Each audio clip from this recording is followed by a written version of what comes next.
those dudes really are like painters, like musical painters.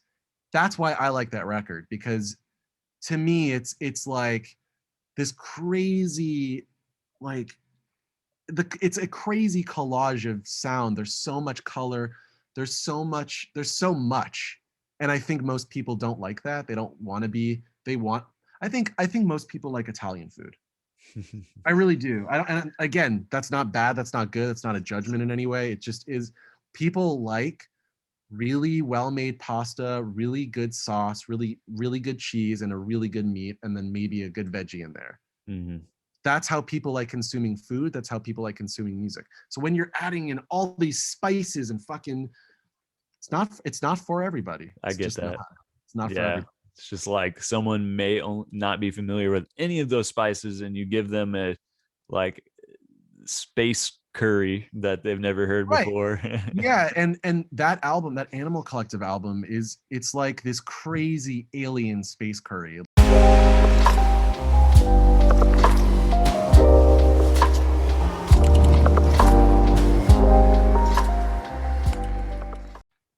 Yo, can you hear me? What's up, Sam? Yeah, I hear you perfectly. What's up? Can you hear me? Yes, your audio is actually really good. Nice. Yeah, I got this mic right here.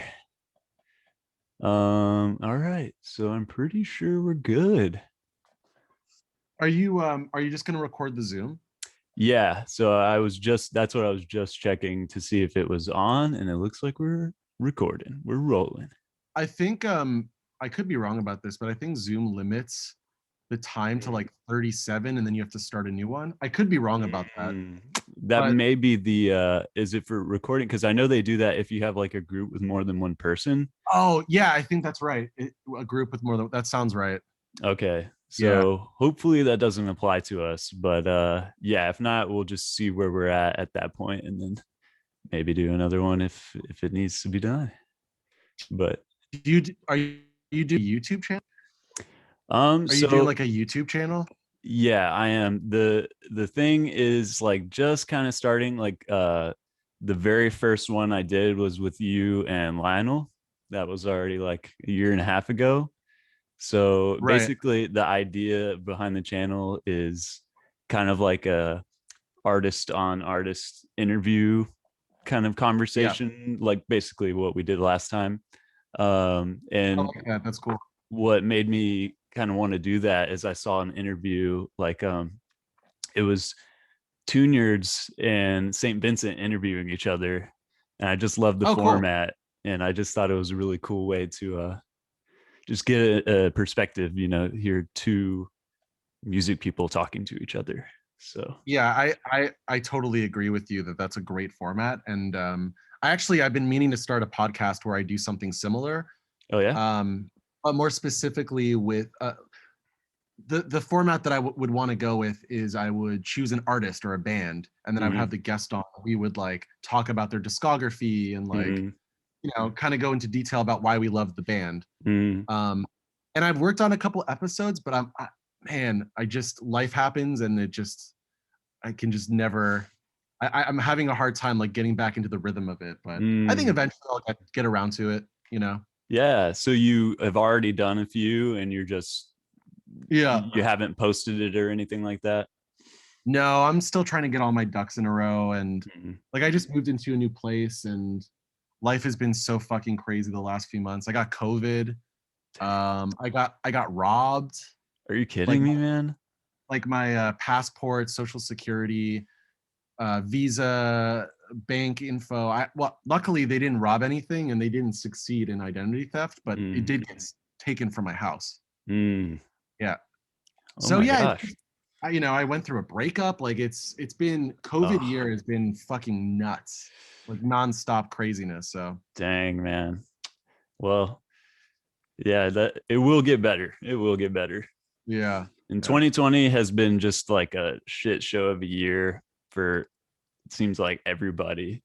Like yeah, I as well like lost the apartment I was living in, right. and stuff's been crazy. Yeah, so I really feel for you, man. But you got music coming out. That's a good thing. Yeah, no, I don't want to make it seem like it's all negative because it's Oh not. yeah, no, no. There there's a lot of positive stuff happening.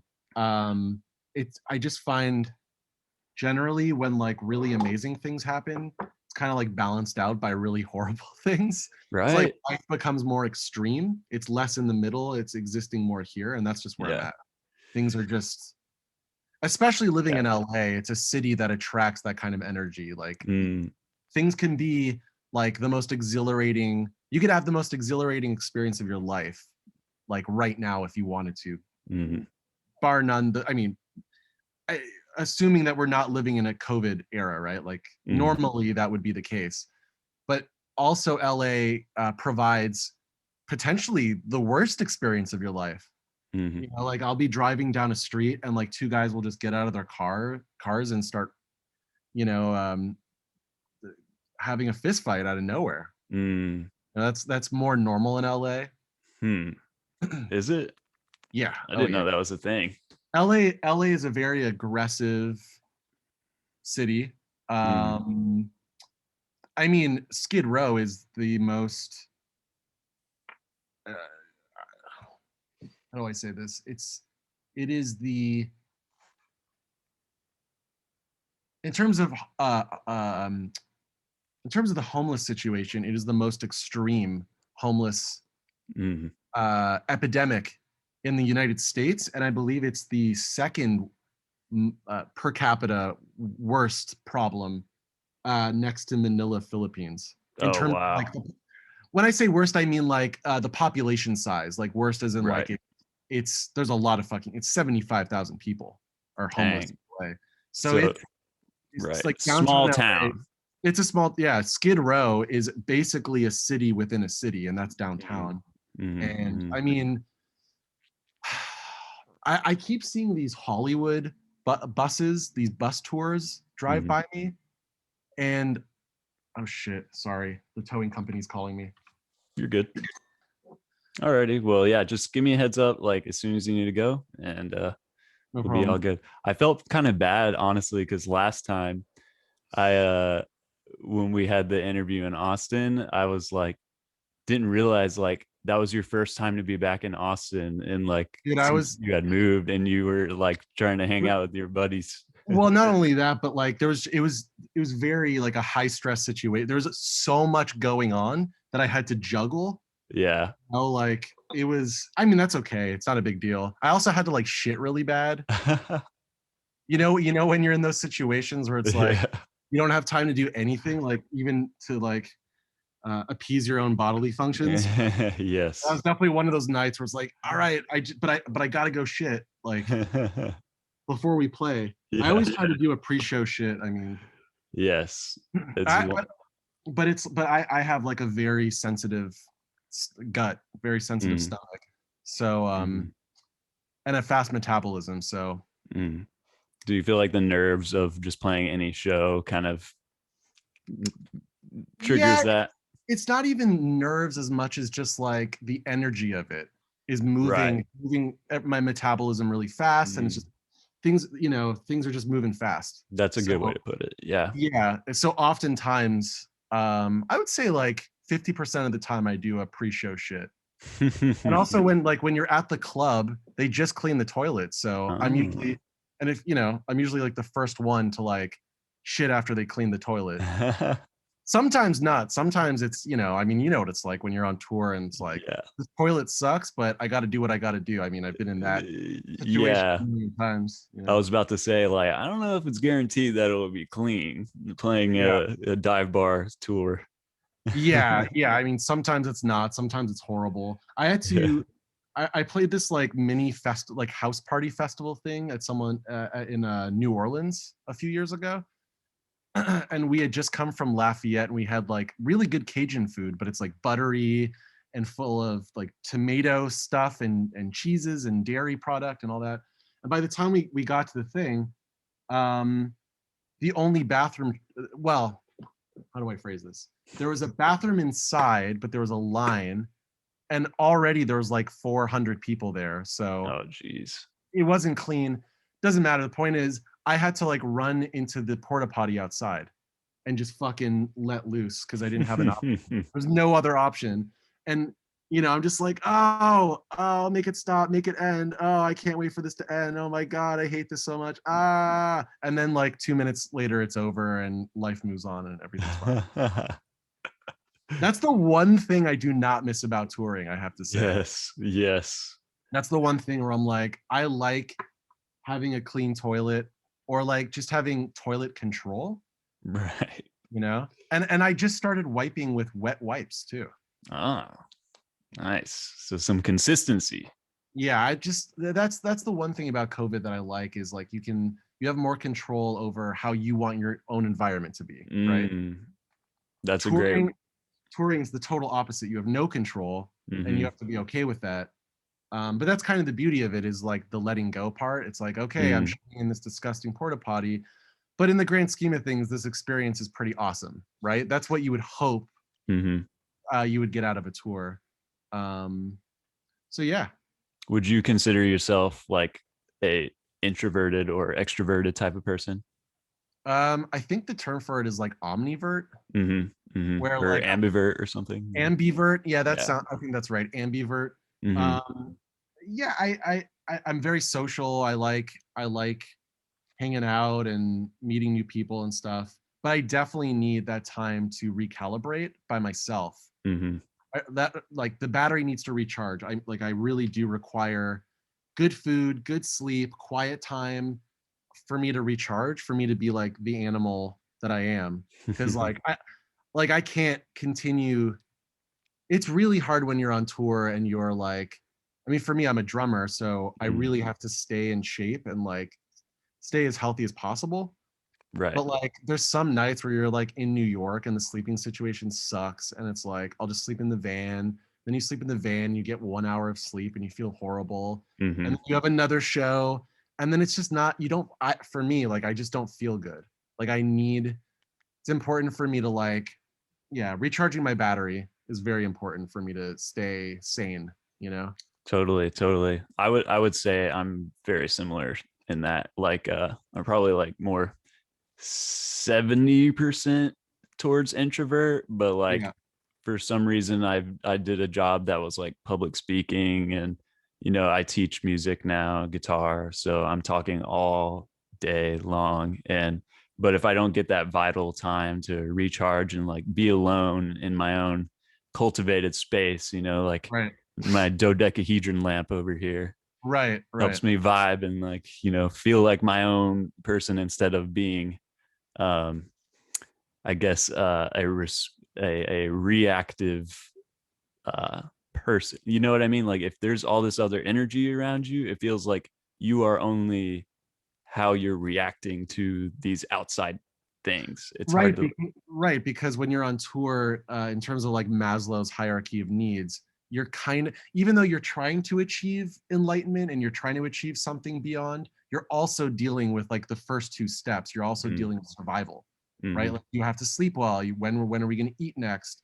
Where am I going to shit? Like it seems like a joke to most people, but that's like a real question. Where Mm-hmm. am I going to shit? Like, you know, um, there's yeah. Anyway, I can go on and on, but yeah.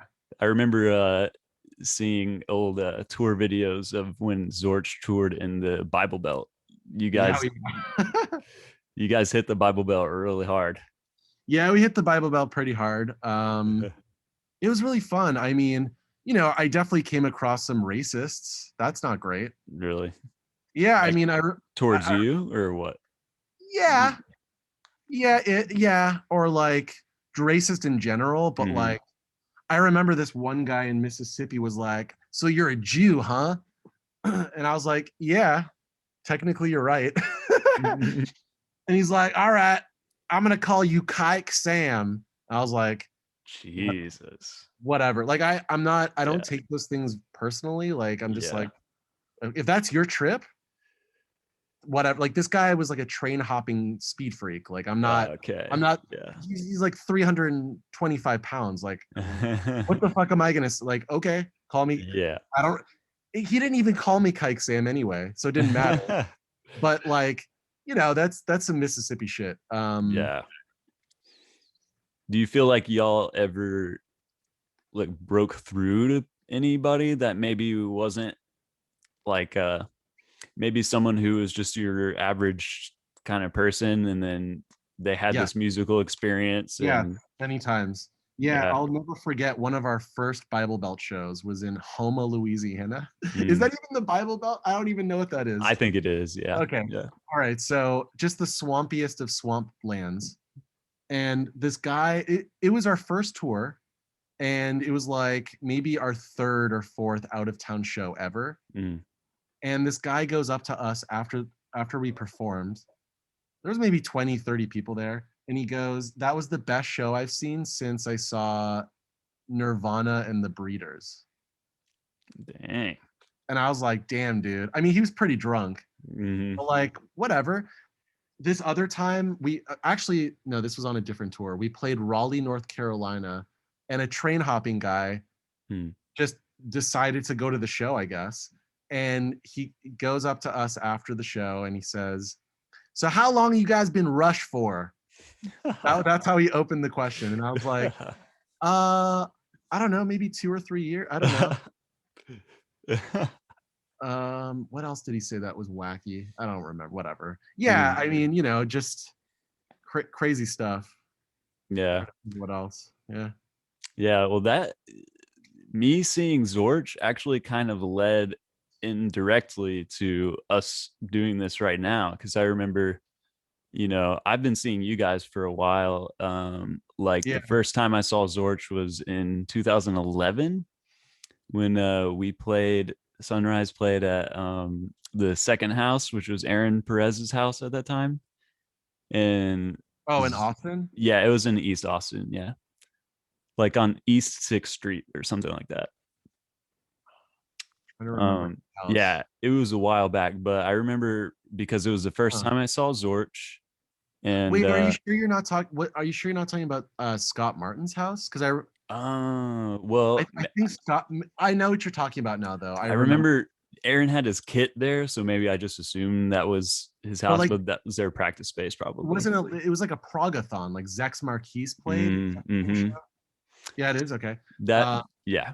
yeah, they played, and then like this amazing, amazing, amazing, amazing prog duo from New York called Noxious Foxes played. I Dude. remember them. Okay, so Mason, Mason Matthias.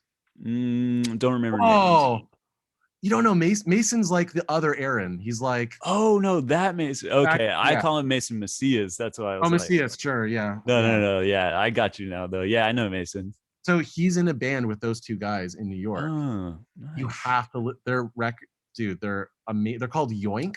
Oh, okay. Yeah, I've heard Dude, Yoink. their shit's amazing. Yeah. They're like battles, but way more technical. Like Nice. way, way, way more technical. Like what they're doing live is so impressive because they're doing live looping. And Mason, Mm, like from a drummer's perspective, I know mm, how hard it is to play technical stuff to loops live like yeah. that, and he is killing it. Like, Nice. like he is acing the exam. You know what I mean? Like Mm, he's staying on that track so fucking well. Um, yeah, that band's great. Anyway, that's a side that's tangent. incredibly hard to do. I remember seeing so many good bands in those like little backyard shows in Austin, like all the bands from Japan. I saw Light. I remember seeing Celestial Shore and Yeah, those are our buds. mhm. Seashore. Yeah. Yeah, and I think and I've been seeing Zorch on and off for like those few years after that. And I remember, you guys blew my mind completely, like a million times. Wow. Thank you. And yeah, and that I remember just like straight up having like mystical level experiences. Like, I was definitely stoned, but that doesn't detract from it at all. Yeah. If anything, it just opened me up to that kind of thing. And I just remember being like, so just a mystery of like how two people making sounds could like create this like Alex Gray painting in my head. Like, I just remember like the ending of We All Die Young. Yeah. Everyone's just like losing their shit, just headbanging and stuff. And I just like had a peak experience during that. And Uh, so just that experience led me to ask Zach, Next time I saw you guys at Walters in Houston, I think that was when y'all came with Ava Luna. Right. And I asked Zach, like, how does like sacred geometry come into play, like writing music for y'all? And he was like, I just remember him being like, oh, that's one of my, favorite questions I could be asked. And so that was actually kind of the first thing that made me want to like start asking musicians like yourself Interesting. Yeah. stuff like this. Yeah. Yeah. Yeah. Yeah. I mean, man, we got like a treasure trove of material that's never seen the light of day. It's crazy. Um, we even tried to make a second album, Mm, and it just didn't work out. But I think the thing that I've realized now that I've had some space from the whole Zorch thing is that mm, our best material was the stuff that we just recorded live, mm, improvised. mm, Just like raw, just the raw data that was coming out of us. mm-hmm. That's what was magical. And I think when we try to turn it into like a product, because I mean we got signed by Sargent House. They Right, certainly wanted us to be a product. right. And it just didn't work. I mean, like we did a few tours, we toured with Omar, we Mm, toured with Terra Melos a bunch. mm-hmm. And people liked it, like the audiences really liked it, but it didn't really work on a commercial level. Like we just didn't really fit in with like the math rock thing, because Mm-hmm. it's like we're doing something, we're like, I don't know, we were more artsy than like the bands that we were piled in with, Mm-hmm. like I almost wish that like we could have gotten to a level. We almost got to the level where we could open for Death Grips, almost, Mm, and it's like that's a band I really I mean, obviously I love and respect Zach Hill. He's a genius, mm, but that's more so what I wish the path would have been. Like Zach right, Hill's closer tangentially to what we're doing than like, I don't know. Zex Marquise, definitely. We're nothing like that. I mean, right, that's not even close. That's more like Dream Theater or something, which again, right. Prague, but like we're doing something more psychedelic and like Mm-hmm. weird, you know? Yeah, that's always such an interesting thing whenever bands don't fit into one, but they're like tangential, sort of. So you have Yeah. shows together, Yeah, and exactly. Yeah. it's like close enough to where y'all could probably play together. But like, I just like, what is the answer to that, man? Like, just develop your own cult following, but like that takes Um, time, and you have to like put so much resources into it without necessarily seeing any payoff. yeah, definitely. So here's the conclusion I've come to as a solo artist. And it's kind of like a multifaceted thing. So one, I've really come to like the idea of making multiple records that are 25 to 30 minutes. So like Right, releasing 2 to 3 albums a year that are 25 to 30 minutes. That's kind of right. how people prefer to consume music. And I think it makes for a really focused, tight experience. So I'd rather give people these like 25-minute like acid, like this is an acid trip. This is a like a soul awakening vibe. This is like Mm, a walk through Candyland, and they're all just very focused, yeah. very like I'm gonna do this really specific niche thing Hmm. that I don't know how whatever X amount of people will love because it's Mm, doing this one thing. It's not trying to be everything for everyone. right. And I think that's kind of like the problem that Zorch got into is it just got into this thing where it's like, we can cook Japanese food, we can cook Italian food, we can cook, and it's like I think when I listen back to our old stuff, where we started is really like that was the good shit. Like, and we can call that Japanese food for the analogy, but like just Mm, like the instrumental, dark, weird, like raw, like really aggressive stuff, I think worked mm, better. When we mm, started going to like the poppier, more commercial stuff, it just didn't really age well for me, to be mm, honest. So I'm more interested in working on music that is timeless, right? mm, Um, and focused. Every release is like very, like I said, picks what it wants to be recognizes what it is, and then goes as deep as possible into that for Mm, 25 to 30 minutes. And I right. think people, like, you know, maybe 10 years ago, it was more normal to release a 45-minute album every 2 to 3 years. Totally. Yeah. And I think that that's kind of passe. I think it's smarter for both the Hmm. it's smarter and more fulfilling for both the artist and the consumer to make, because you have to keep up. You have to keep up Hmm. with content. So whether it's Yeah. video, music, whatever it is, you know, visual art, you just have to keep pumping it out Right. to keep Right. people engaged. I So agree. yeah, so I'd rather do these like here, this album is going to be like this video game experience. This Hmm. thing is going to be like, I want to make experiences, Right. you know, I'm more The into that.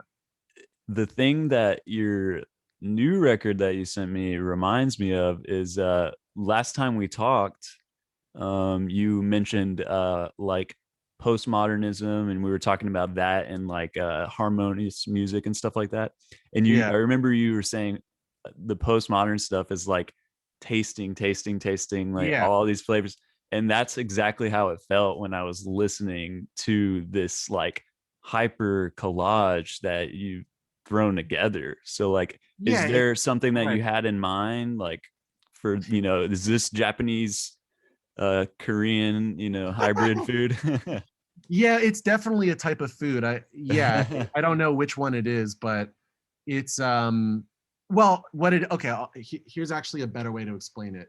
It's not necessarily a genre of food as much as it is a taste testing of Yeah. like give me 85 small little pieces of Mm. sushi, or Mhm. like give Mhm. me like I just want to like give me some candy, give me like it's just kind of like a grab bag Yeah. experience of like different palettes and textures and feelings and experience, you know. Mhm.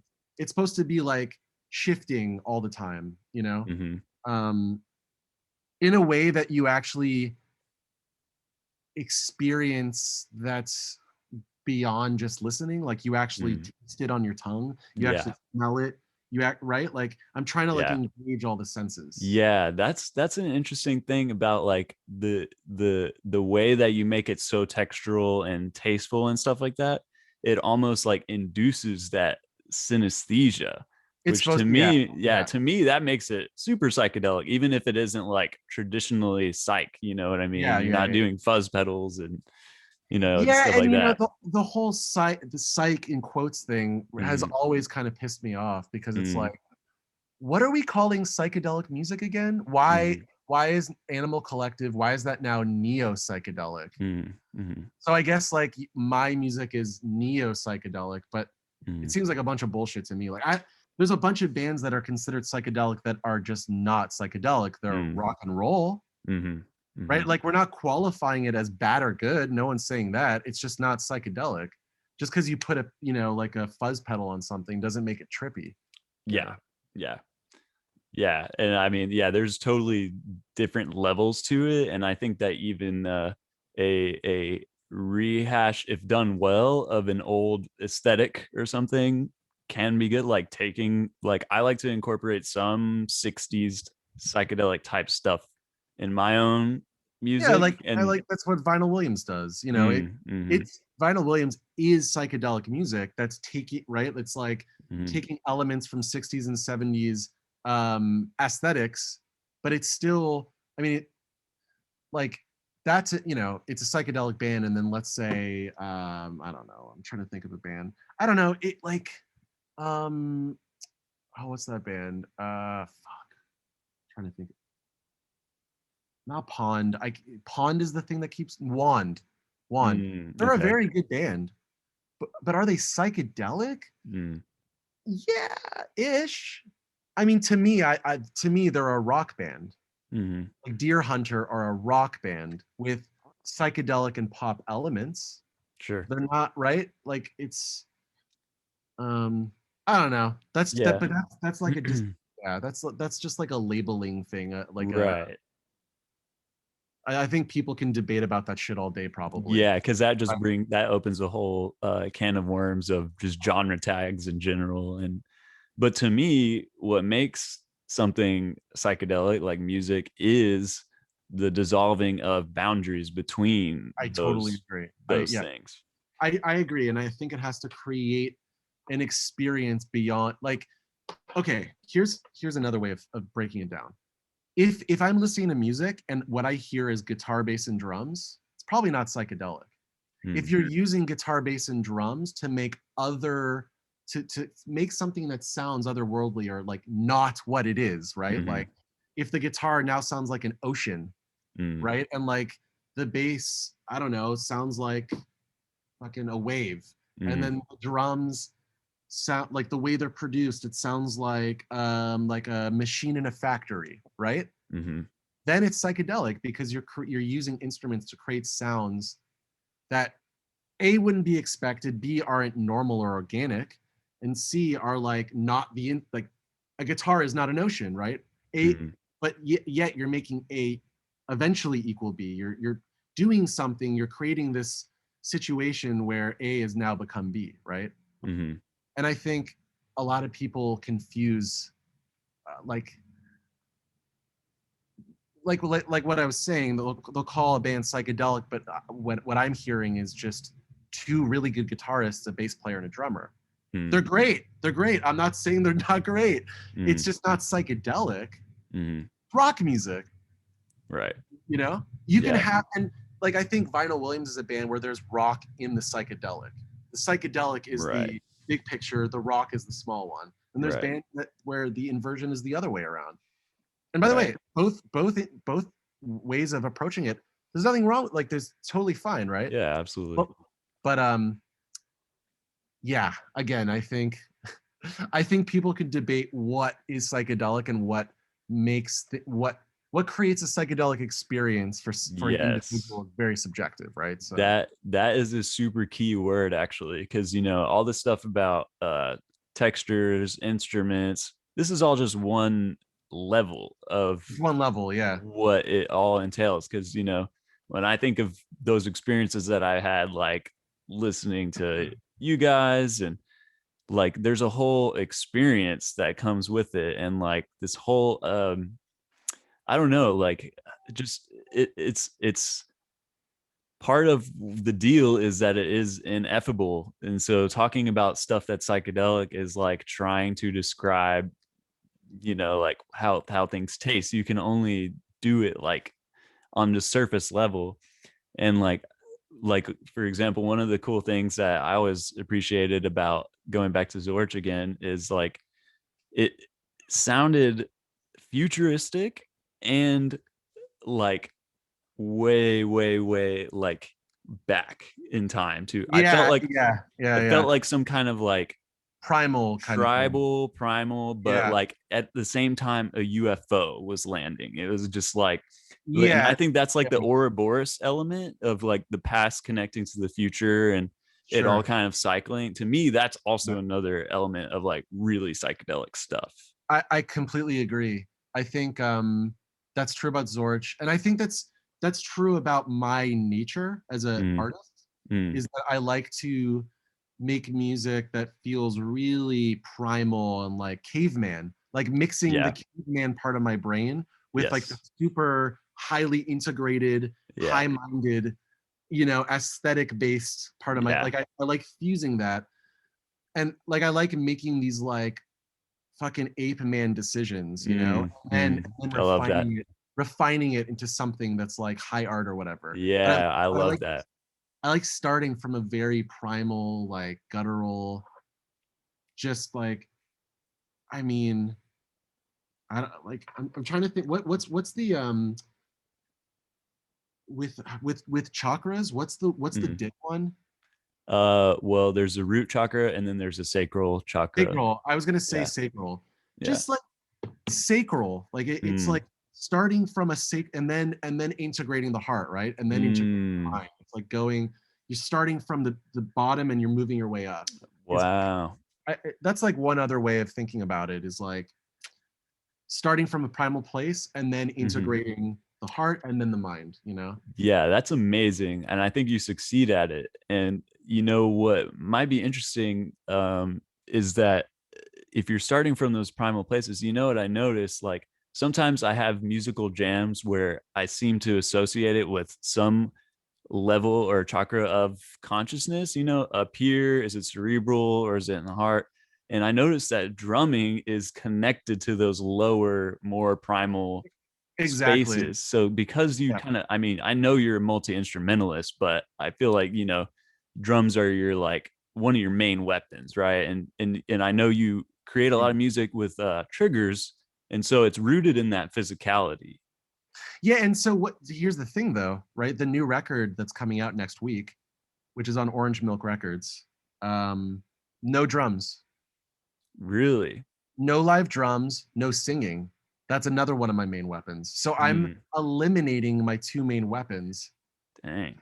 and it's just composition. It's just harmonic. I mean, there's still obviously harmonic and rhythmic content. I'm still Yeah. writing the percussion and drum parts, but Yeah. it's all like the only live instrument is guitar, and that happens a few times. Like a very, Dang. I use guitar very sparsely. I Um, would have never guessed that. I figured you were just like shredding on an SPD pad or something like no, that. no, no, not at all for this one. I Sick. have there's other records and compositions that I have in the can, Yeah.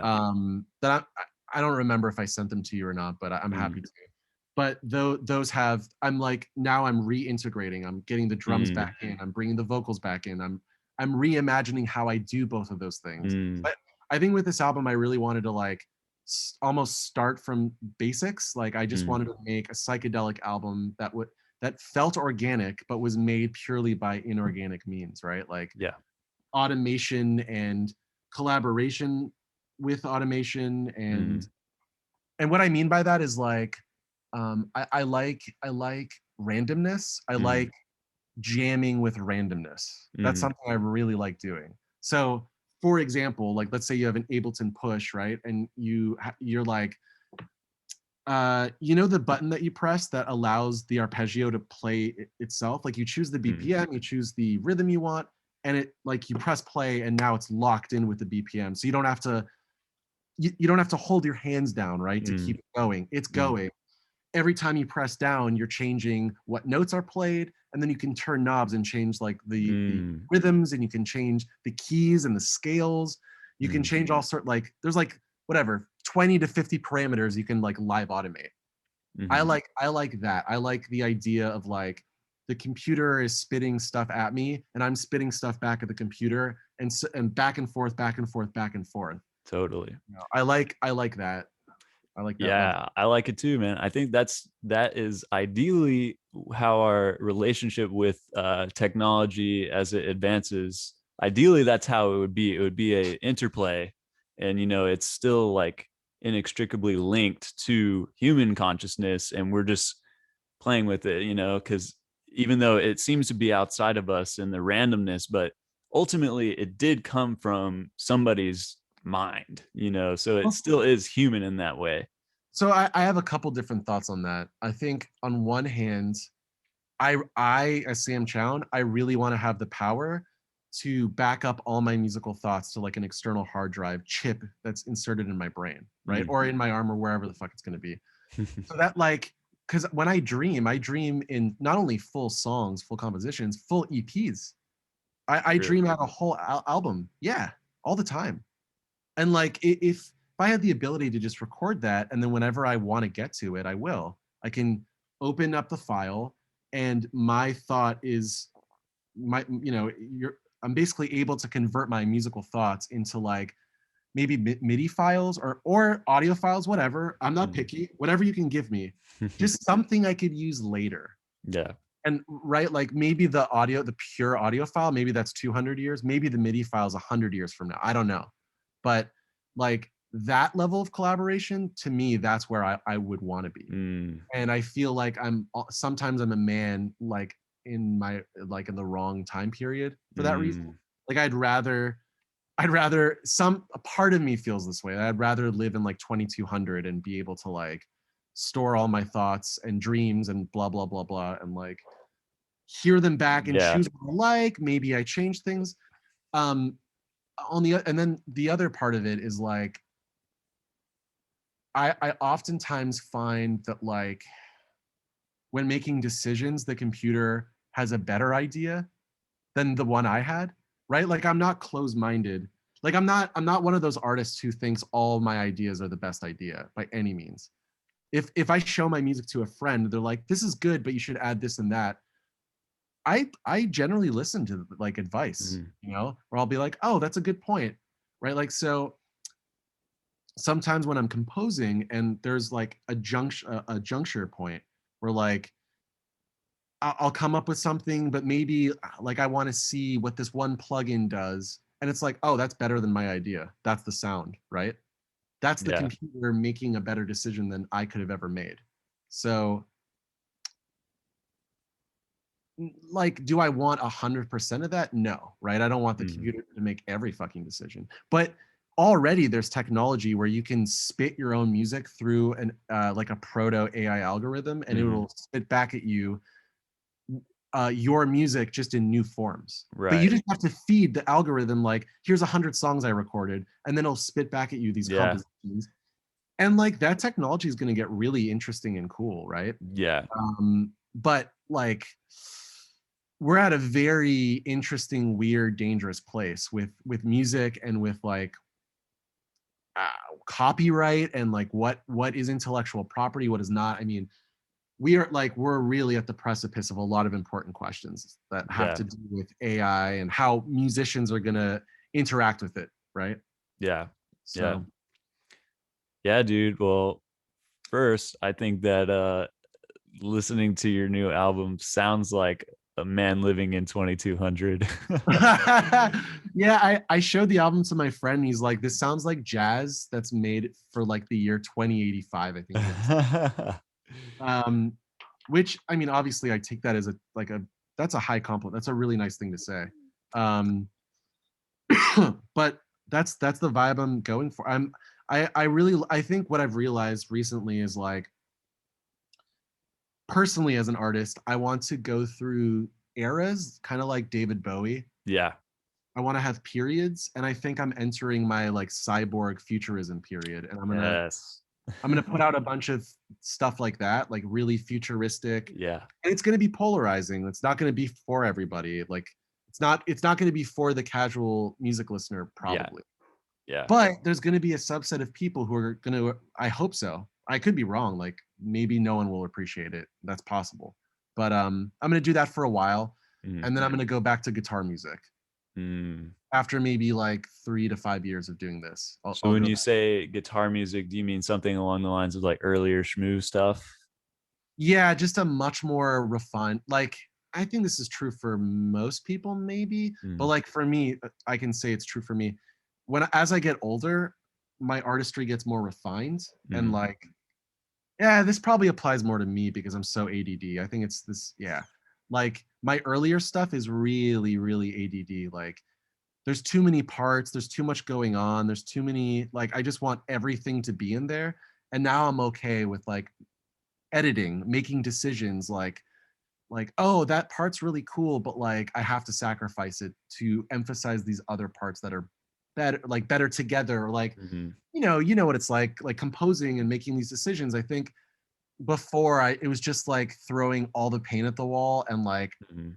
that was kind of the vibe was like here's like the mess, and I, it'll be a much more like focused, I think is the word that comes to Mhm. mind, like focus, like I said, like I want to make lots of 25 to 30-minute pieces, whether or not Mhm. like I think EP LP, like that whole terminology is going to go out the window. It's more of like this is an experience, Oh yeah. right? Um, and I think Telepath is really good at that. Have you ever listened to Telepath? Mm-mm. Oh, Mm-mm. dude, get on that. That's so fucking up your alley. It's like, Yeah. but he creates like 2 hour albums, two and a half Mhm. hour experiences. Like just like incredible. I mean, Telepath is the ultimate vibe music, the vibey, like the vibiest, Mm.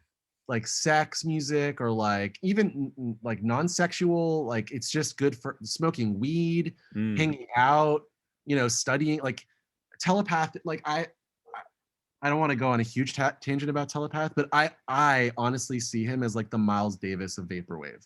Oh wow. Like I really think he's on that level of like just I don't think he's like Bach in the sense that people don't get it yet. Like Bach wasn't popular until 100 years after he died. And I think this is just my opinion, totally subjective opinion, but I think like people are gonna like get it, you know? Like it's music for the future. It's like this is music for people in like 2080, you know? Um, but I don't remember why I went on a Telepath tangent. Yeah, we got here somehow. Yeah. Something. Experiences. Oh yeah, Yeah, with the that's right. guitar, That's right. whenever I make the guitar record, Yeah, my idea for that is I want to make like 50 to 100 songs, and they're all like 2 minutes. So like it's just pretty gonna be punk. like yeah, but like immersive. So Right, right, right. like a two, like that's gonna be the one album I put out that's like 2 or 3 hours. But you're never bored because it's just one like, and maybe you don't like a song, maybe you don't like a bunch of songs, but there's like 40 songs in there you really like. Like it's more of a playlist. Like I want to do one playlist Yes, approach. that's a good way to compare it. Yeah. A Spotify album, if you will. That's the Yeah. Spotify game, you know? I want to do Yeah. one of those.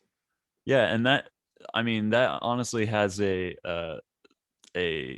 impact on why it's better now to like ditch the LP EP format. Yeah. Also because of Yeah. streaming, not just Yeah. because of all the things we've talked about, but also just because that's the what's it called, the zeitgeist, I guess, of Zeitgeist. And this is also true about podcasting. People either want like 25-30 minute, or actually let me actually be more extreme about it. People want like the Joe Rogan experience, right? 3 hours, or they want to watch a clip from the Joe Rogan experience that's 13 minutes, yeah. right? So that's the EP versus like the mega fucking Little Uzi Vert 2.5 hour album. Those are the formats that are like of this decade. It's either a 2.5 hour playlist, or it's like a really tight, entertaining, like I'm driving from here to the post office and that 20 minutes better be fucking awesome. Yeah. Those are the two formats that like, 50-minute albums, that's not really, no one wants that. Even like singles are good because of the playlisting, right? In Spotify and stuff. So singles are good to like get people like, oh, what was that?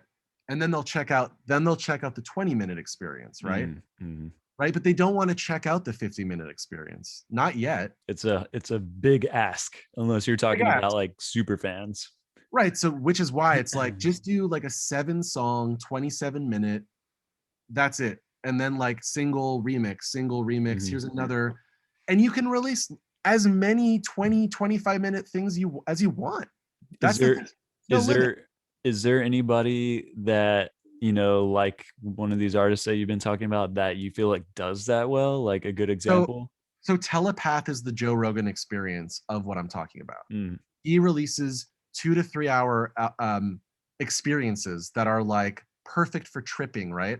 Like you're on shrooms, you're fucking whatever, you're doing something amazing. That's Telepath. And then you have like, actually, I'll use an Austin, Texas band. I'll use a local Austin band, this band called Dead Recipe. They are the masters of the 15-minute experience.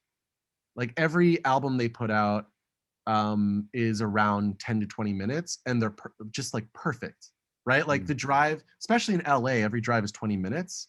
So the drive from here to my friend's house is a Dead Recipe album, and it's like just the palette, like just what I needed. It's just you're just having like a quick sandwich. It's just a lunch break. You don't like people don't want a movie like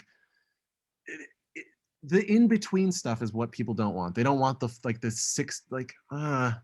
58-minute album. And like I'm very guilty of doing like my last 2 big albums are like 50, 58, just like these overlong, like I think that's the biggest learning lesson I've discovered, or like the biggest change I'm going to make as an artist is like no more 50-minute out, like the classic old school way of doing albums. It's just like you're either 25 minutes or you're 3 hours. Yeah. Well, Pick it's a lane. you know, It's hard. Yeah, I mean, or single, or single. right. I totally agree with you, and it's just hard for people to let go of these things because it's like you've been doing it this way and it seems to have been working, but our time is just such a paradigm shift in like so Yeah, many different ways, yeah, yeah, music, yeah, technology, all that stuff. yeah. So it's definitely about time to like take a look at the new landscape and be like, all right, what's the best thing to do now and here? Because like I remember in 2013 when we were putting out our first album, it was kind of like in between. Like Spotify existed, but people still wanted CDs. It was kind of like transitioning, but now I feel I, like it I, is streaming age. I still sell CDs, and I don't understand why. I have to go to UPS or the USPS. You know, I gotta like write the usually it's a guy, write the guy's name on the envelope, and it's like, why are we going through all this? Just buy the digital, or buy like a tape or a record is more of like a memorabilia, cool Mhm. thing to collect. There's not like, why CDs? What? Why anymore? Why see like, to me, okay, to me CD and the 50-minute album are uh, intrinsically linked, right? Mm, It's the same mindset. You're making music for the CD age, and that's the era we grew up in. So we think that's normal, but like making music for CDs and consuming CDs is out of the zeitgeist completely. mm, Is what I'm trying to mm, say, you mhm. know. But whatever. If, if people still want to buy my CDs, I'm happy to mail it to them. It's just a whole thing, like, Yeah, buy the right. record or buy a tape. I don't know. Yeah. And you can't speak for like everybody because I'm sure there's some people who still do enjoy CDs and the last couple Shmoo albums, the 50-minute ones, I listened to the whole thing, but I know Good that's for you. not everybody. Yeah, I mean, you're brave. You're a brave soul. I Yeah. don't know. It's not for everyone. Yeah. So, well, I totally agree with you, and it's interesting to hear your perspective on that because it's the last couple of years has been kind of a time to reflect on that because especially because it's just so hard for artists in general too, right? Like you don't want Yeah. to waste your energy and your precious life years on earth. You don't want to waste that. Yeah, yeah. Yeah, and I think also like the grab bag approach, or like if I'm going to use a food analogy, like the fusion, like I can cook everything equally Mm, well. Here's like Japanese food, and then Korean food, and then like Italian. It's much better to just make the Italian album or mm, whatever EP, mm, 25-minute, 20-minute. Just do Italian food. Just do it mm, really fucking good, right? mm. Instead of like, look what I can do. I can do 13 different genres all well. Like that. And Yeah, again, I'm guilty of this. Like that is not yeah, a thing people want. Just, that's hitting home for me. yeah, and again, you can make all the you can do Japanese food, you can do Italian, just make them separate, focused efforts, right? Hmm. Like really focused experiences that like Mm, just mhm. do one refined thing really well.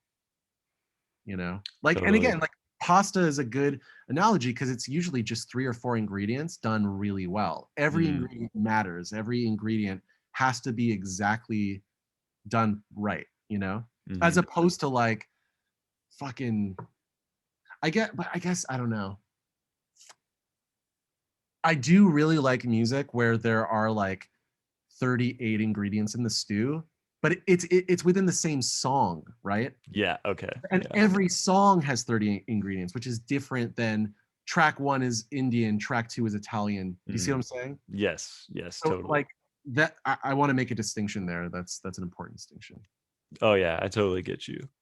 Um, I wanted to bring something up that I Yeah. remember hearing you say a long time ago that I remember relating to.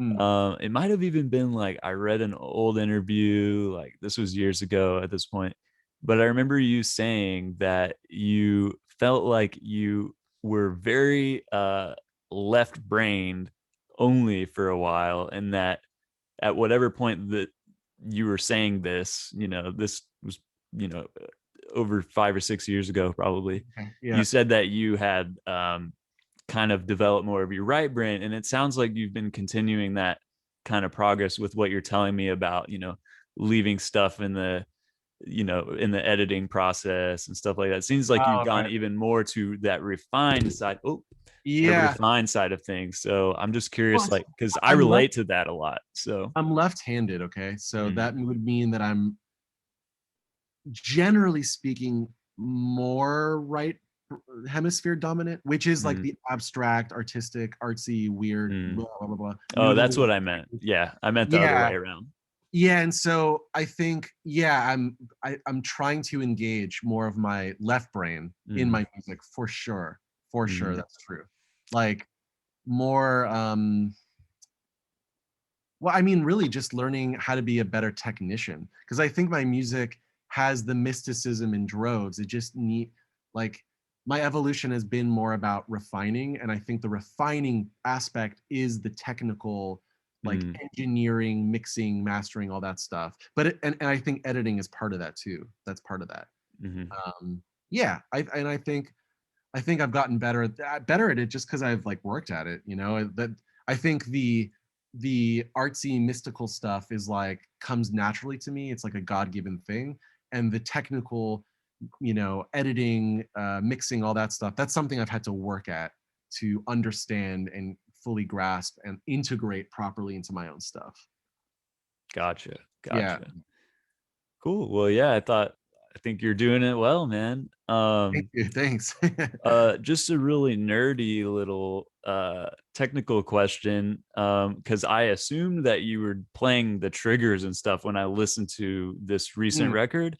yeah. So, and you talked about like letting the computer automate some stuff. So, like, what actually, how do you go about, putting that together? Because to me, to the listener, I'm hearing these 85 different like little pieces and the little guitar with a tape degradation and then like Sure. that Yeah. groovy bass line that has that kind of 80s sound to it. And I'm just like, what? How do you even like it's almost incomprehensible how you would pick that many little things and do like, how do you do that? Um. I know that's not an Lots. easy, like It's like short answer. hours and hours of refining and editing. Yeah. Because I think like because this record is not Italian food at all.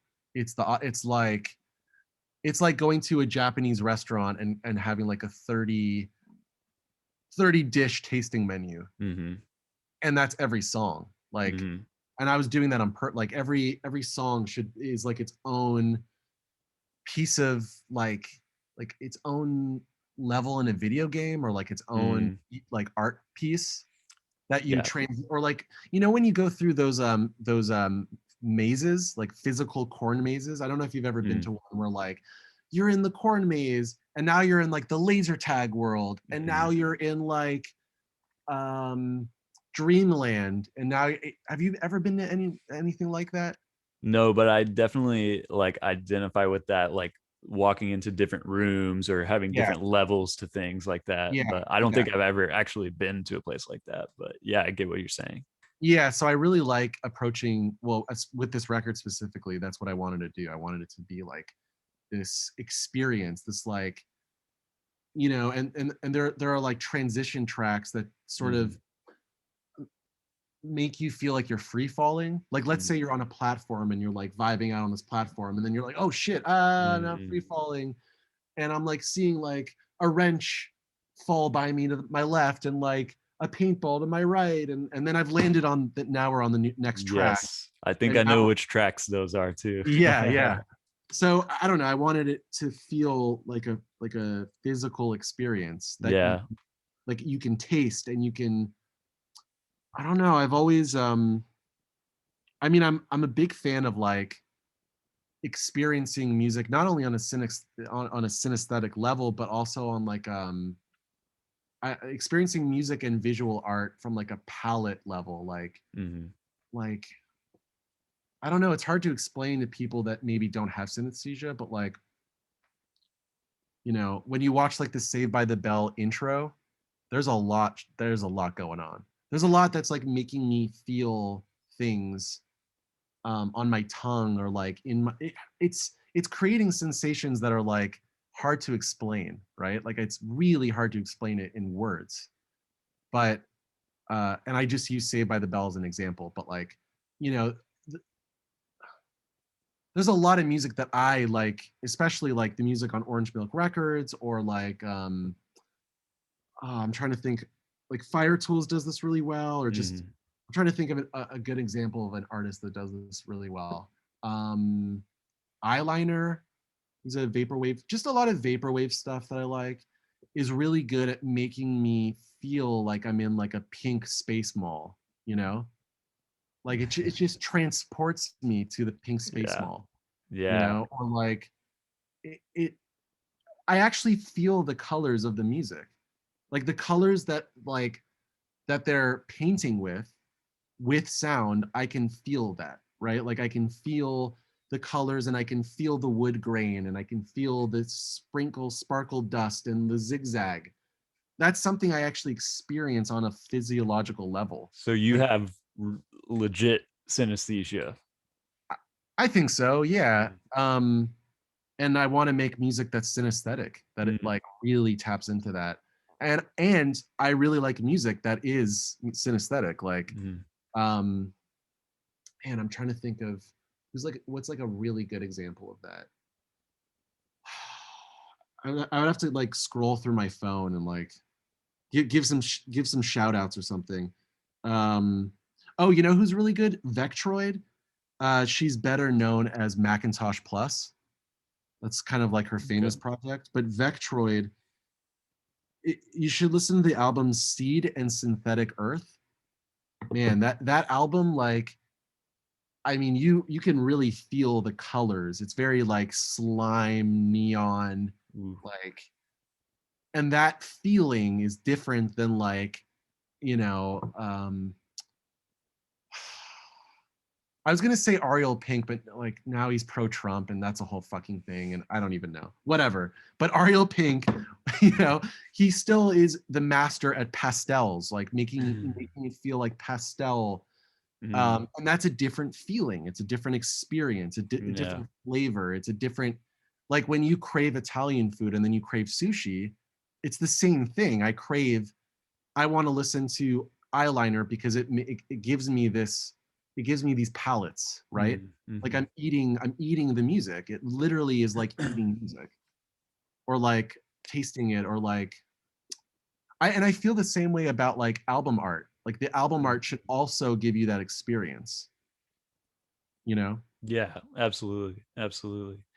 So like is that kind of what makes you pick a name for a song, or do you have, is it a visual thing? Like cuz I've noticed So all of your yeah, very with the new record, I try to incorporate emojis, Mhm. because I'm really big on when I text with people, I use emojis a lot because it Yeah. helps express. I've gotten this one a bunch from you.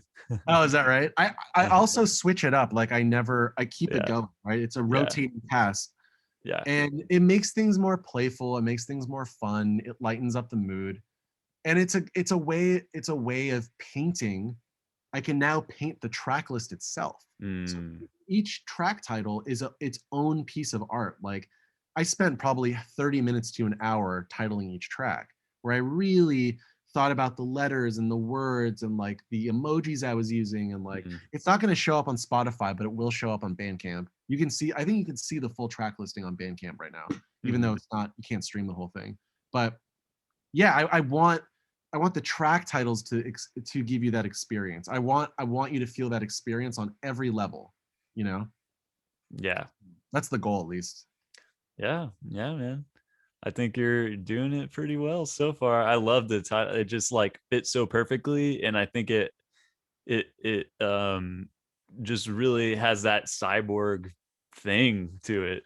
So here's a really dorky thing I did that I think you'll appreciate that's on this topic. Mm. I made a bunch of playlists that um, that equate scales with colors. Oh, nice.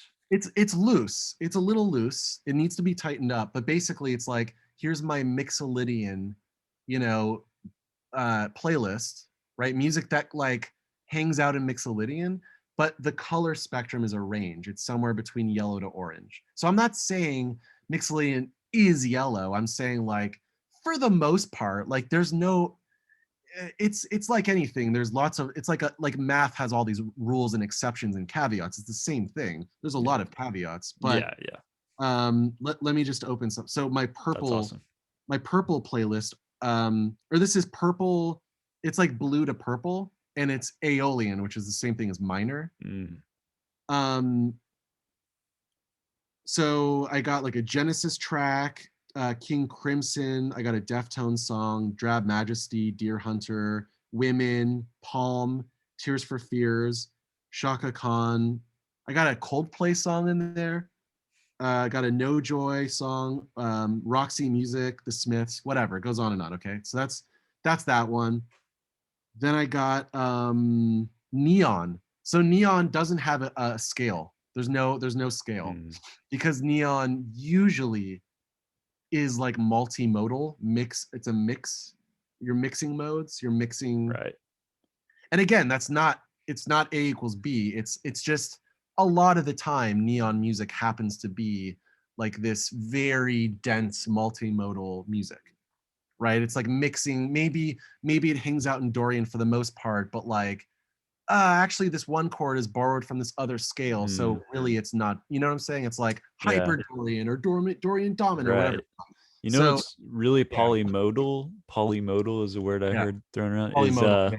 Yeah, yeah. Brazilian music is insanely polymodal. So I want to make a distinction, and maybe this is in my head, but for Mm. me, okay, polymodal is like there are many keys happening at once. Oh, okay.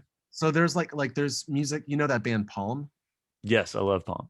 Palm's awesome. Palm have songs that are polymodal, but they also have songs that are multimodal, Oh, where okay. they're mixing the modes, they're mixing the scales. Gotcha. Whereas, and again, I could be making this up, but polymodal is many, like 2 or 3 keys at once, Gotcha. creating Gotcha. this dense thing. It's like, yeah, Gotcha. I That think, makes sense. yeah, Stravinsky did that a lot, or like, who else? I'd have to think about it. But anyway, so neon music, got like the Police, I got a Beck song, I got Fire Tools, I got Pajama, got a Vinyl Williams song, got Neon Indian, got Ice Choir, Daft Punk, MGMT, Georgia and Muldrow, blah blah blah. Okay, so that's Neon, and then I got Dorian, and I wrote down it can range from orange, dark blue, or bluish purple. So that's a large spectrum. Hmm. Um, and that's got a Stone Temple Pilots song. It's got a Prince song, Shuggy Otis, Smashing Pumpkins, Joni Mitchell, CSN, Pogo, Talking Heads, Yes, whatever, bunch of shit. Then I got silver, chrome, and gold. So that's a very distinct palette, right? Like, Hmm. um, have you ever listened to Jalen? Do you know No, I don't think so. like, dude, Chris would go nuts for it. Like rhythmic, like the rhythms Mm. are amazing. It's all Mm. rhythm. There's no chord progressions. There are Oh, no melodies. wow. It's just rhythm. And it's like it's just very like chrome or silver or Mm. like or like white or black or like just it's Right. not yeah, silver I think is a good way of explaining it. It's like it's not necessarily a color. It's something different. It's like Mm. what is black, white, and silver and gray and all that? What are those considered colors or what are they considered? I'm I not an guess you expert. could call that monochromatic, right? Because it's like you just have Monochromatic. it's like gray to black. I mean, it's not as I guess I don't really know if that's the right word, but Yeah, no, that sounds right. So on this playlist I got Death Grips. I mm, have Corn. I have Health. I got a Deftones song. I got Wild Beasts. I got OOIOO. Gorilla Toss. Have you ever listened to Gorilla Toss? nope. You would love that band. You'd love that band. Macula Dog. That band's crazy. Mastodon, Frank Zappa, Aphex Twin. So that's that. And then I got Ionian or Lydian, which is green, yellow. So that's like very major key. So the way the modes Mm, work is like you start with the major, which has no sharps or flats, mm-hmm, and then Lydian, which is like the second most major mode, mm, has sharp 4. So it's okay. It's That's one like song in the, the Zelda scale, right? or the Do, Simpsons. do, do, do, do, do, do, do, do, do, do, do, do. It's very like we're going on an adventure, right? Mm-hmm. That sharp four is like very adventure optimism kind of Mm-hmm. vibe. Mm-hmm. And so in this playlist, I got Hiroshi Yoshimura, got Yola Tango, I got Katie Lang. Big ups to Katie. I got Emeralds, I got Dive, I got Bibio, I got Caitlin Aurelia Smith. She is I love really her. good. Yeah, So I love she's her. very good at Ionian music, like really Mm, good. So her music is like green. It's a mm, very good example of what green sounds like. It's very green. It's like pentatonic-y, but mm, major key, but like but dense, but thick. So it's like it's really it's just like a good feeling. It's that good green, but green is kind of like green isn't the happiest color, but it's not the darkest. You know what I'm saying? It's like that neutral, happy neutral thing that she does really well. yeah. That's how I describe her music. To me, it's like green, yellow-ish, but like Mm, green is like her primary color, you know, yeah. That's that she so interesting. that she paints with. Yeah, Yeah. So no matter what you listen to, you always get a vivid sense of where it is on the yeah. color spectrum. I know what colors they're painting. Every time I listen to music, it's like, oh, that's 25% purple. And then Mm, behind the purple is this big gray background. And then there's a dot mm, of green. Like it sounds like a painting to me, or mm. like something I can visualize or something I can taste or whatever it might be. Yeah. Dang, man, that's really cool. Can I like listen to these? Are they just Yeah. on your public Spotify? Let me how do I share this shit? It's on my, I think it's public. I'm pretty Yeah, sure it's public. if you have like your Spotify profile, I can just find that, and Yeah, then just if it's find on there, and if it's not, just let me know. okay, Yeah. Yeah. definitely, man. I tried my best to like give a feeling of like you are in purple for six and a Mm, half hours. You are in green or yellow for five. You know what I mean? Like yeah, that was the goal, you know? yeah. But and the thing with synesthesia is like it probably is different for everyone. I Hmm. don't think there's an objective truth like there is with math. I Right. could be wrong about that, but like I know there's people who are really into like numerology, right? It's like one is this color and eight is that color and nine gives me this feeling. And I'm like, I really don't know. Like Hmm. I can take a stab at what I think is right, but like I don't know if I'm gonna like ace that exam, you know? Yeah, no, I would definitely think that that is more subjective because That's I yeah, I to me it experience feels yeah. mild synesthesia.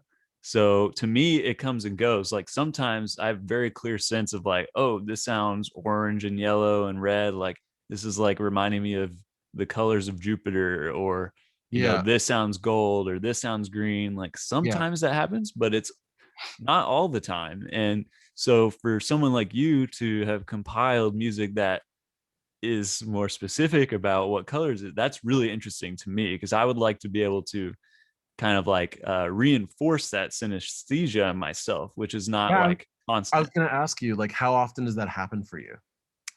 It really doesn't happen too much. It's really only the things that affect me most, or like whenever I'm making music, it seems to, I guess, come from that part of my brain. So it seems to happen more with the stuff that I'm making. And then, yeah, other So than that, not here's that often.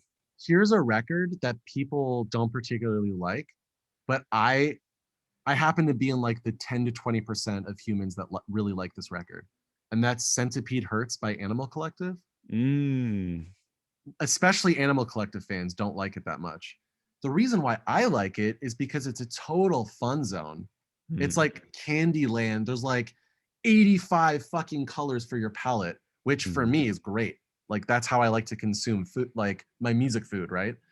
Um, but like Panda Bear is playing drums in that record. He's the drummer, and mm, all of his drums are just colors.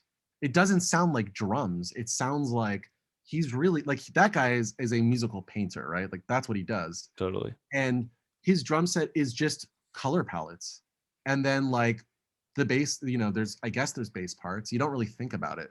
But every member of that band is like they're all, I mean, they have an album called Painting With, and I mean, Mm, it's not their best album, but like those dudes really are like painters, like musical Mhm. painters. That's why I like that record, because to me it's like this crazy, like it's a crazy collage of sound. There's so much color, there's so much.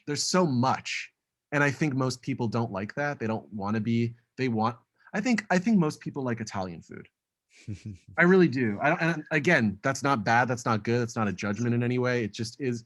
People like really well-made pasta, really good sauce, really good cheese, and a really good meat, and then maybe a good veggie in there. Mhm.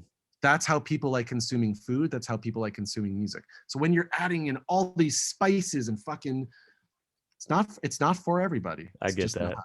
It's not for Yeah. everybody. It's just like someone may not be familiar with any of those spices, and you give them a like space curry that they've never heard Right. before. Yeah, and that album, that Animal Collective album, it's like this crazy alien space curry. Like Mm. it's so, I like, I don't even think it's a masterpiece, or it's a really good album. Yeah. It's not even their best album, but it like, I don't know, to me that album is always considered like a sore spot, you know, in their Mm. canon. And like, I don't see it that way at all. I see it as like Yeah.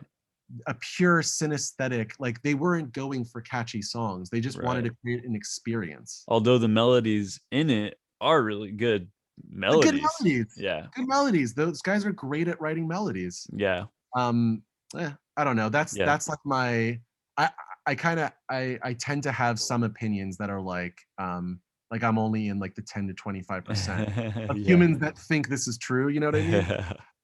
And that's what Centipede Hurts is one of those things. There's a couple Yeah. movies I like that, like when I tell people I like them, they're like, you got to be kidding me. Like that's like a bad movie. And then I'll explain like, no, you don't get it. Like Yeah. it's this other, and then I'll try to use food analogies, I'll try to use art analogies, I'll try to like convince the person why Freddy Got Fingered is a masterpiece, right?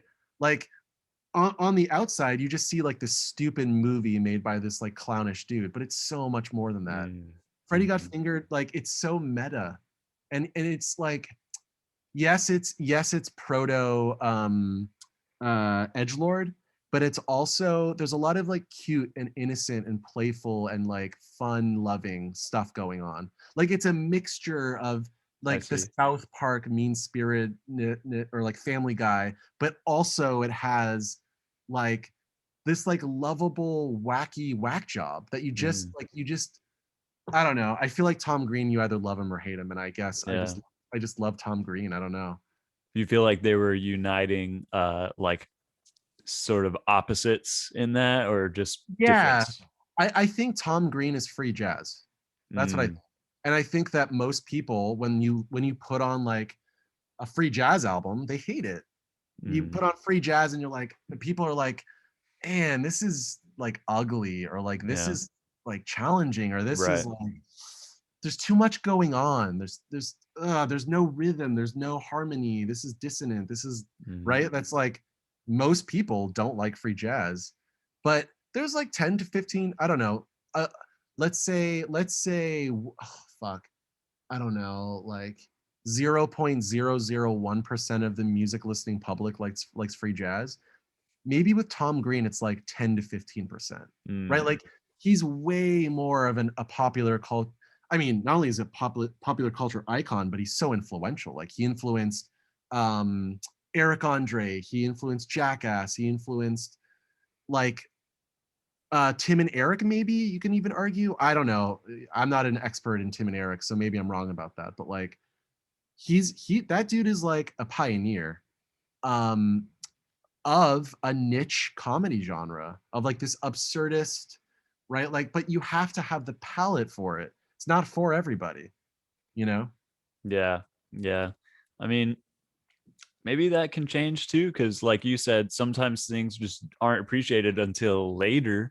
So it's just interesting to like gauge whether or not the Right. culture and the art that's being created are in a time for each other. Yeah. Yeah. Aligned. Right. Yeah, that's a really interesting idea. And like, how much of that has to do with cultural conditioning, the fact that we've just been shoved this 4/4 basic, not to bash on 4/4, but I Yeah. just mean like that typical type of commercial, like only thinking about commercial So that has to stuff. do that has to do with how we're socialized, Mm, right? So mm-hmm. we're brought into this world, and we are from age 0 socialized to understand music as a concept or as a construct, as this thing, right? Mm-hmm. Like you go into a nail salon, you're a mom, you bring your 2-year-old, they're listening to the new Ariana Grande song, and that's what their brain is taking in as like the raw data is like, oh, this is music, Right. right? But if we were all listening to fucking like Charles Ives, now that's a dude who did polytonal, Mm, but he did polytonal in a way where it's like C major and like C sharp major at the ooh, same time, which is like, pretty yeah, abrasive. yeah. But if you're raised on that diet, you build a palate for it. It's the same thing with Mm-hmm. literally building a palate for bitter food. That's how it works. If you have a child and you give your child spinach and rapini, Mm-hmm. broccoli rabe, and like bitter Chinese green vegetables, and right, they Right. build a palate for it. By the time they're Mm-hmm. 12, that shit tastes good as fuck. It's the same thing with wine and cheese Yeah. and liquor and all this shit you have to build a palate for. So I think a lot of people, especially Americans, this is true, they don't develop a palate for music, they don't develop a palate for food. And I know it sounds snobby, but all you have to do is go to Japan. All you have to do is go to whatever other fucking Mm-hmm. amazing, like Japan has their shit together. They have a sophisticated food palette, they have a sophisticated music palette, they have a sophisticated fashion. Or like Lagos, Nigeria. I mean, dude, Mm-hmm. that city is full of vibrant shit going with like fashion and art and music. Which is not to say that isn't true about certain places in the States, but generally speaking, across like the average person in Tulsa, Oklahoma, or somewhere in the Midwest, which is, by the way, why they use Tulsa as the testing ground for fast food, because it's the most average city, right? It is the most like all of the statistics all go to like the mean of the country, the averages, right? So if something works in Tulsa, it's going to work everywhere else. If the McRib works in Tulsa, it's going to work everywhere else, right? So like that's what it is. It's like people are playing this game where they're trying to make stuff that appeals to the most amount of people. That's not the game I'm playing. Mm-hmm. I Yeah. quit the game years ago. I gave Yeah. up on that game years ago. I've tried, but it's just, not only is it not me, but it's not what I don't even care. I literally don't want to appeal. I would way rather be polarizing and like true to my own thing. And but like, I don't know, maybe 1,000 people like me, what I do. Maybe it's 100. I don't know. I mean, it'd be cool if more than 100 people liked it, right? Because we put all this time and energy into what we do, and we would hope that like the return on that investment is good.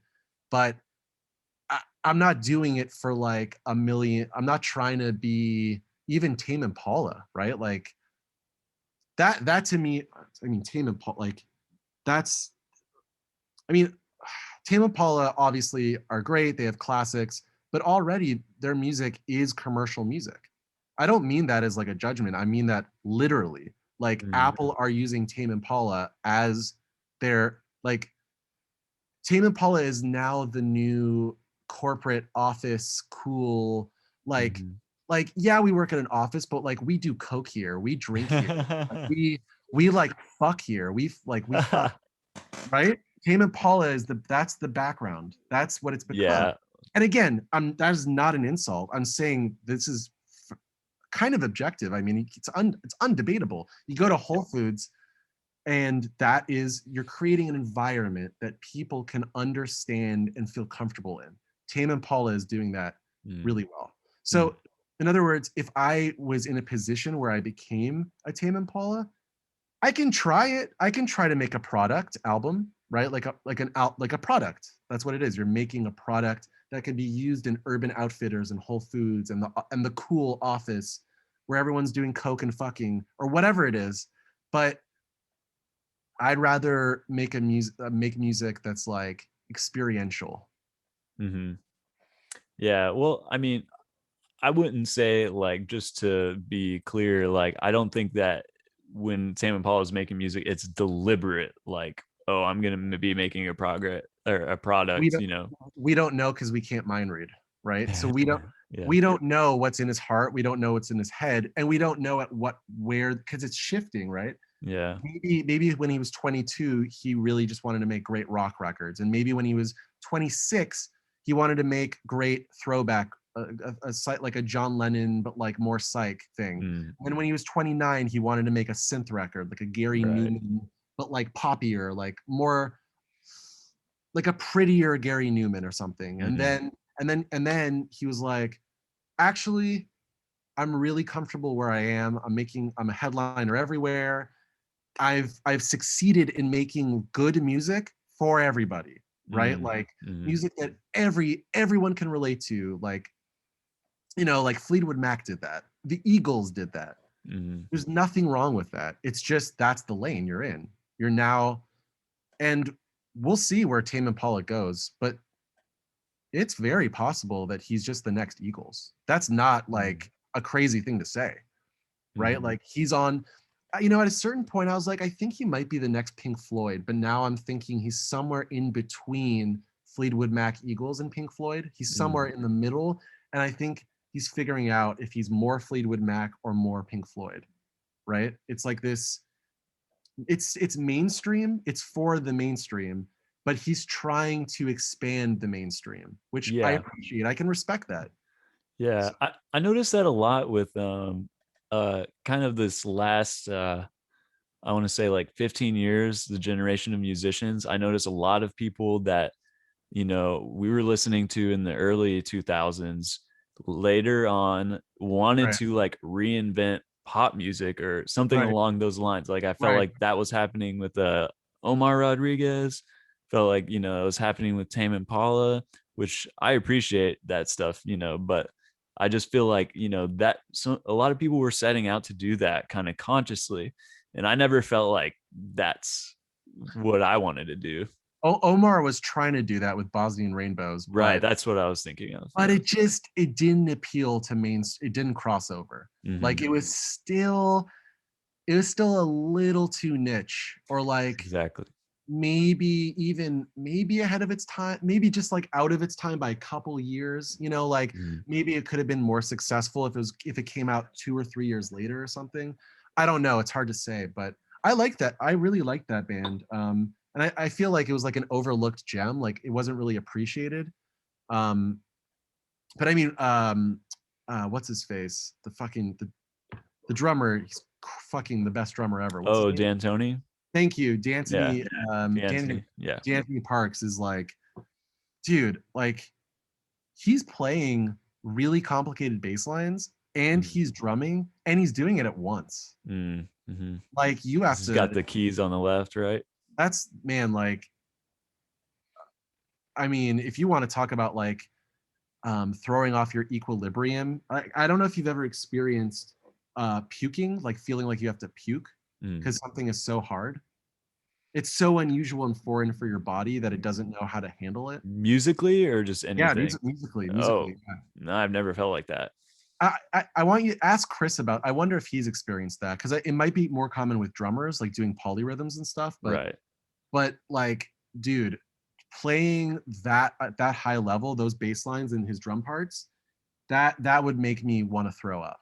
Like I wouldn't be able to hold down my food, right? Like Yeah. I'm just like puking and just like, oh God, this is like, ugh, this is horrible. Like this Yeah. does not feel good. Yeah. You Well, have to, maybe, right. Like maybe if you set your own bar to where like when you're at home practicing, you're playing like real crazy chop type stuff so that even though what you're doing in this band situation is technical and highly demand, maybe you've raised that bar for yourself. I don't know. yeah, I think there's also, have you ever heard of the book Effortless Mastery? Mm-mm. But it reminds me of the concept of Wu Wei, I think. Oh, that's, Like yeah, trying without trying, basically. that's the same thing. It's Yeah. it's very woo woo, and yeah, so that makes sense. Woo way. That's Yeah. it's very woo woo. But yeah, it's just it's like his whole theory is like, don't even try. Just like like lean into what you're capable of doing right now in the moment, and get really good at that level, even if it sucks, even if if it's shit, right? It doesn't matter if you're at a zero. Dude, I've been doing this with chess. Like, I just started playing chess as a hobby, and it's like there's not really artistry in chess, but it is similar in the way that, like, I just have to be okay being a zero. Then I have to be okay being a 1 out of 10, right? For months and months and months. Then I have to be okay at, like, I'm still shit, but, like, at least I'm not a zero. Like, you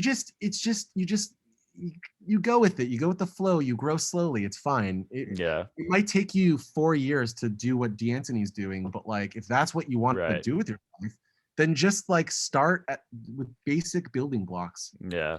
and then add, and then add, and then add, and then Right. because your brain needs to combine information to process it. It needs to first take A, B, C, D, and F, group it together, and now it's its own thing. Now you can introduce a new thing.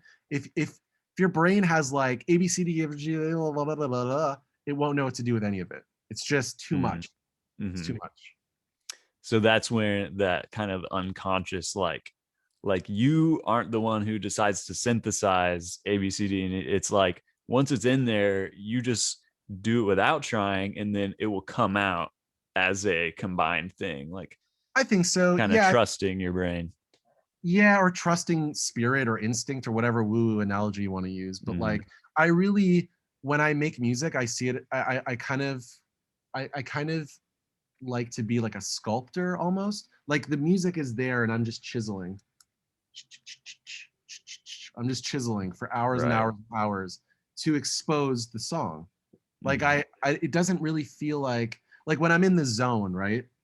And I'm just letting the process kind of take the wheel, and I'm sort of like, I'm its helper guy.